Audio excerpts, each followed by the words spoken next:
Welcome, my friends, to Win Your Claim Wednesday. We are going to talk about a recent victory that we had. It is fantastic. Chris, tell us more.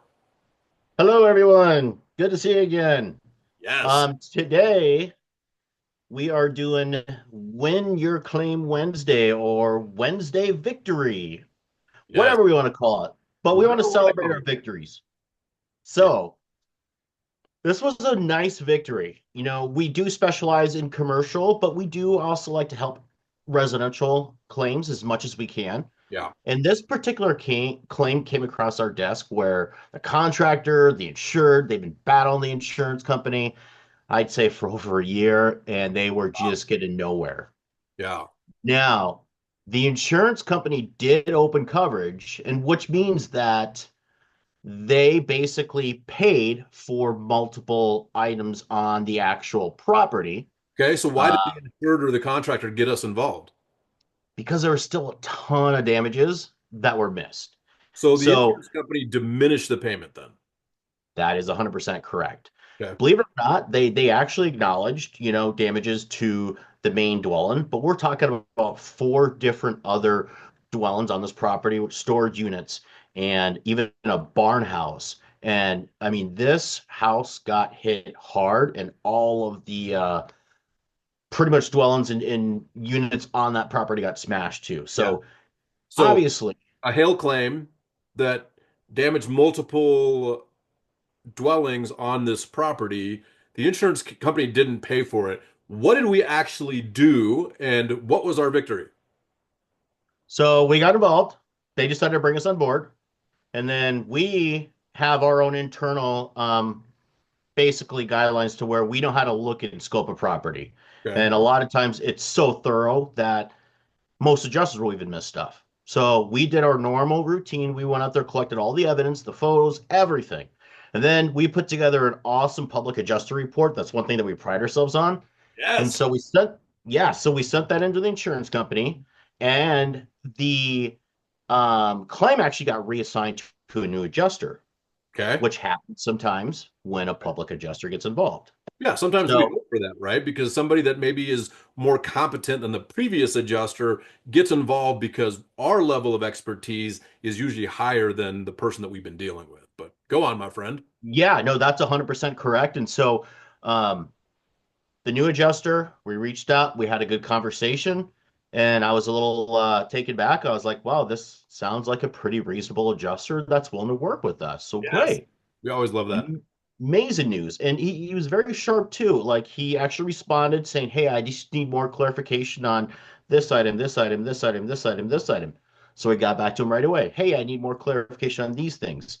Until it got to a point to where the insurance company, believe it or not, because we were so thorough with our estimate and explanation of the line items, they actually decided to do a reinspection without us even requesting it. We got to that point where like, hey, listen, let's just save us all the time here. You guys doing a great job with everything that you've sent in. Let's do a reinspection. Went out there with the adjuster, went through everything, and within about 2 weeks, Taylor, it was 2 weeks after that reinspection, we received an updated insurance estimate. The claim initially started out at 195,000, and we got it increased to $340,500.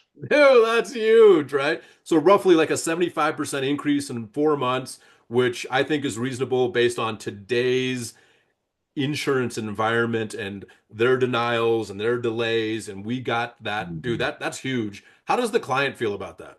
Oh, the client is just ecstatic. Client feels amazing, happy. Everyone's happy. Contractor. I mean, it's how it should be when you file a claim, basically. Right. So, Yeah. And so I think for anybody watching, just understand that the insurance company wants you to give up. And the thing for us is we just don't give up, right? We don't give up until there's absolutely no hope of continuing to push it forward. In this case, mhm. we actually got an adjuster that knew what was happening, what they were actually doing, and they came to the table and were actually reasonable, which is what we want. That's all we want is a fair shake. We don't want the insurance company to pay for a dollar more than they owe.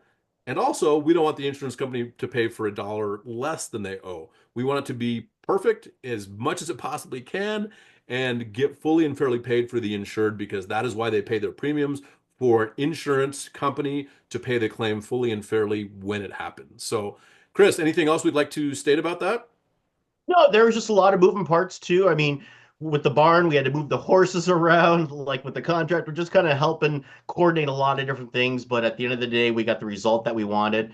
And I think you said it best, Taylor. We're very, very reasonable. And that's why when we get an insurance adjuster that has a lot of experience and sees our estimates or photographic evidence, they know that we're not just putting together and saying, hey, we want $1 million. They're like, whoa, this is actually really reasonable. And you've got great explanations of why you think that these things should be paid. Let's go ahead and review a little bit more in detail. So, Yeah. And to your point, two things. One, we like to be reasonable and legitimate, right? If it's reasonable and legitimate to put something on a line item for the estimate, we fully expect the insurance company to come to the table and say, hey, look, that's correct, right? If we're not mhm. being reasonable and if we're not being legitimate, then we get it if the insurance company comes back and doesn't want to pay for something. But you were getting to the point or talking about specifically what we call the Bellator Blueprint, right? We have a specific protocol that gets amazing results based on our investigation, our public adjuster report, which most public adjusters don't do on residential claims, and some don't even do on commercial claims. But the Bellator Blueprint works so well that we're able to replicate that for each claim that we work on, and it gets amazing results. I mean, we've taken Mhm. stuff that's crazy, thousands of percentage of increases because the insurance company missed a ton of stuff. And our 56-point inspection on commercial claims covers the gamut, and it's really amazing. So, It congratulations to is. you, Chris. I appreciate you, brother, doing the good work that you do to help the insureds get what they're rightfully owed. This is Win Your Claim Wednesday. Thank you for joining us today. We'll see you next time. Chris, what do you have to say at the very end of this, my friend? I just want to say, hey, holidays Okay.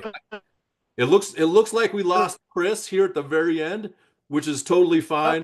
Win Your Claim Wednesday. Thank you for joining us. We'll see you next time.